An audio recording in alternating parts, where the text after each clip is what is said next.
Buenas tardes, tenemos el siguiente enunciado para este ejercicio. En un recipiente con tope se tiene dióxido de carbono a 0,2 megapascal y 300 grados Kelvin. Se introduce calor hasta que el émbolo toca los topes superiores, pasando el volumen de 0,05 metros cúbicos a 0,12 metros cúbicos. Luego de esto continúa el suministro de calor hasta que en el estado final la temperatura es de 900 grados Kelvin. Calcular el calor total transmitido y el trabajo desarrollado por el émbolo. Acá tenemos las condiciones iniciales, ¿verdad? 0,2 megapascal, la temperatura inicial, el volumen final y la temperatura final. ¿Okay? Con los datos iniciales calculamos la masa y la tenemos. Sería presión 1, volumen 1, RT1. La R, la constante del gas, y la temperatura 1. ¿Okay? Tenemos los valores. La presión de 0,2 por 10 a la 6 newton sobre metro cuadrado, que serían 0,2 megapascal. El volumen 0,05 metros cúbicos. La R, constante del gas, del CO2, el dióxido de carbono, 0,1889 kilojoules sobre kilogramo grado Kelvin, pero hacemos ya de una vez explícitas las unidades para que hacer el despeje de las unidades.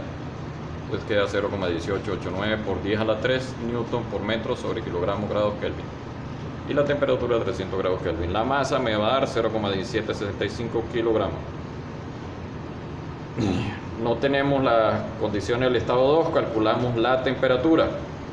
Ya presión 2, volumen 2 entre masa por la constante del gas. Temperatura 2 va a ser entonces 0,2 por 10 a la 6 newton sobre metro cuadrado, porque de 1 a 2 se realiza un proceso a presión constante. Según observamos, no hay nada que haga cambiar la presión, por lo tanto se toma la presión 2 como la misma presión 1. ¿Okay? Entonces es lo que tenemos acá, 0,2 por 10 a la 6 newton sobre metro cuadrado. El volumen 2, ya el émbolo se desplaza hasta la parte de arriba, donde el volumen es 0,12 metros cúbicos. ¿Okay? La masa y el R. Metemos los valores, 719,84 grados Kelvin para la temperatura 2. Calculamos la presión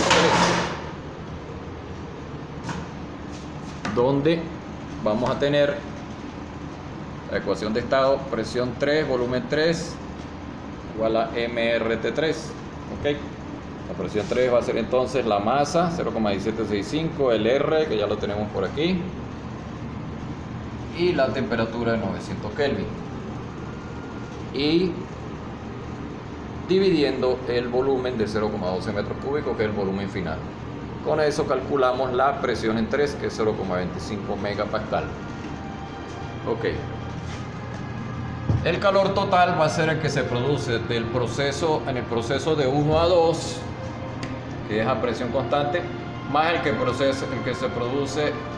se introduce en el proceso de 2 a 3, que es a volumen constante. Entonces, presión constante de 1 a 2, volumen constante de 2 a 3. Es lo que tenemos aquí. Entonces, el de 1 a 2 sería MC sub P, ¿verdad? Porque es presión constante, el cambio de entalpía, por T2 menos T1. Y el de 2 a 3 sería MC sub V, porque es volumen constante, el cambio de energía interna, por T3 menos T2. Calculamos el de 1 a 2. 0,1765 la masa, el C sub P del CO2. 0,846 kilojoules sobre kilogramo Kelvin, y la diferencia de temperatura 719,84 menos 300 grados Kelvin. Eso me va a dar un valor de calor de 62,7 kilojoules. Calor de 2 a 3 va a ser 0,1765 la masa. Aquí tenemos la presión, masa por calor específico a volumen constante por la diferencia de temperatura. La masa por el calor específico a volumen constante por la diferencia de temperatura en grado Kelvin. Eso me da 20,89 kilojoules. El trabajo existe solamente en el proceso de 1 a 2, que es donde se desplaza el émbolo. ¿Ok? Entonces va a ser, como es a presión constante, sería presión 1 por la diferencia de los volúmenes. ¿Ok? El trabajo sería la presión 1, que es 0,2 por 10 a la 6 newton sobre metro cuadrado, 0,2 megapascal por la diferencia de volúmenes. Eso me da un trabajo de 14 kilojoules.